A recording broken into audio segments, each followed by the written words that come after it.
اور جب اسے ایگزام یا نارمل ڈیز میں ڈیفیکلٹیز ہوتی تو وہ یہ دعا پڑھ اکارڈنگ ٹو لائن تھیوری، جس وقت جو کام کر رہے ہو اسے اچھے سے کرو۔ سارے اسٹوڈنٹس ویڈیوز دیکھتے ہیں، روٹینز لکھتے ہیں، موٹیویشن فیل کرتے ہیں، لیکن 2 دن بعد سب ختم۔ سارا کو رمضان کے آنے کی بہت خوشی تھی، پر پھر بورڈ کے ایگزام کے سٹریس نے ساری ایکسائٹمنٹ ختم کر دی۔ سارا نے اسٹڈی پلان بنایا تھا پر وہ بھی کام نہ آیا۔ 4 دن بعد سائمہ کا ایگزام تھا اور ابھی پورا ریویژن باقی تھا اور کچھ چیپٹرز تو اس نے ہاتھ تک نہیں لگائے تھے۔ جب وہ پڑھنے بیٹھتی تو اسے لگتا کہ وہ گناہ کر رہی ہے اور اسے گلٹ فیل ہوتا۔ اس کے دماغ میں بار بار آ رہا تھا ابھی قرآن کی تلاوت باقی ہے، اور جب تراویح پڑھتی تو دماغ میں آتا ابھی بایولوجی کا ایک چیپٹر باقی ہے۔ ارریگولر سلیپ بھی اس کی پورے دن کی روٹین خراب کر دیتی۔ انرجی لو ہو چکی تھی اور موٹیویشن ڈاؤن ہو چکا تھا۔ اسے کچھ نہیں سمجھ میں آ رہا تھا کہ وہ کدھر سے شروع کرے اور کدھر ختم کرے۔ وہ یہی سٹریس میں یوٹیوب اوپن کرتی ہے، اسے اسلامک نریٹر کی ویڈیو ملتی ہے۔ سارا پہلے سحری کے بعد سو جاتی تھی، دوپہر کے وقت میں پڑھائی کی کوشش کرتی تھی مگر تھوڑی دیر بعد ہی ڈرین آؤٹ ہو جاتی تھی، اور افطاری کے بعد تراویح اور اس کے بعد اسے لیزینس فیل ہوتا۔ آپ صلی اللہ علیہ وسلم نے فرمایا، میری امت کے لیے صبح کے وقت میں برکت ہے، اس وقت انرجی بہت زیادہ ہوتی ہے، اور ویسے سحری پہلے ہی ہوئی تو باڈی اور مائنڈ دونوں ہی ہائیڈریٹڈ رہتے ہیں۔ اس وقت ہارڈ اور ٹریکی ٹاپکس پڑھو، دوپہر میں تھوڑا بریک لینے کے بعد پھر لائٹ اسٹڈی کرو۔ افطاری کے وقت سے پہلے پڑھائی چھوڑ دو، اور ہاں، افطاری کے وقت اوور ایٹنگ اور آئلی فوڈ سے پرہیز کرو ورنہ لیزینس فیل ہوگا، اور تراویح کے بعد ریوائز کر لو۔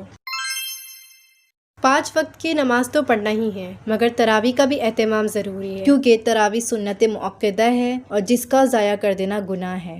تراویح کے ایک سجدے پر 1500 نیکی، جنت میں ایک سرخ یاقوت کا محل جس کے 60,000 دروازے ہوں گے سونے اور چاندی کے۔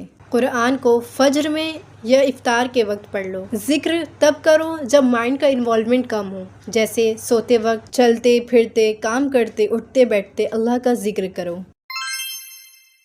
سارا جب بھی عبادت کرتی تو اسے پڑھائی کے بارے میں خیال آتا، اور جب پڑھائی کرتی تو عبادت کے چھوٹ جانے کا ڈر ہوتا۔ اکارڈنگ ٹو لائن تھیوری، جس وقت جو کام کر رہے ہو اسے اچھے سے کرو ورنہ دونوں ہی چیزوں میں ایفیشنسی ختم ہو جائے گی۔ سارا جب پڑھ کر تھک جاتی تو تھوڑا آرام کر لیتی، وضو کر لیتی۔ اللہم لا سہل الا ما جعلتہ سہلا وانت تجعل الحزن اذا شئت سہلا۔ سارا نے ڈیسائیڈ کر لی تھی کہ وہ اس رمضان اور بورڈ کے ایگزام دونوں میں آگے بڑھے گی اور دونوں میں بیلنس رکھے۔ تھوڑی روٹین اس کی کبھی کبھی بگڑ جاتی مگر وہ پھر بھی اس کو سنبھال لیتی، اس کا من نہیں کرتا تب بھی وہ پڑھائی کرتی، اور الحمدللہ سارا بورڈ کے ایگزام میں اچھے نمبر کے ساتھ اور رمضان میں عبادت کے ساتھ مکمل کی، اور سارا کی یہ اچیومنٹ صرف اللہ کی مدد اور خود کی کوشش سے ہوا ہے۔ بہت سارے اسٹوڈنٹس ویڈیوز دیکھتے ہیں، روٹینز لکھتے ہیں، موٹیویشن فیل کرتے ہیں، لیکن 2 دن بعد سب ختم۔ کیوں؟ کیونکہ اصلی پرابلم روٹین کی نہیں ہوتی، پرابلم ہوتی ہے اندر کی ڈسپلین کی۔ کوئی ایکسٹرنل چیز، YouTube videos, motivational speech, teacher کی ڈانٹ یا پیرنٹس کا پریشر آپ کو لانگ ٹرم تک پش نہیں کر سکتی، وہ صرف سپارک دے سکتی ہے۔ لیکن جب تک آپ خود نہیں چاہو گے کہ مجھے پڑھنا ہے، مجھے امپروو کرنا ہے، مجھے اپنا بیسٹ دینا ہے، تب تک کوئی ٹائم ٹیبل کام نہیں کرے گا۔ ڈسپلین کا مطلب موٹیویشن کا ویٹ کرنا نہیں، ڈسپلین کا مطلب ہے من ہو یا نہ ہو تب بھی وہ کام کرنا۔ اس لیے یاد رکھو، external motivation are temporary, but internal determination can lead to success. Stay focused, stay blessed, stay connected to Allah.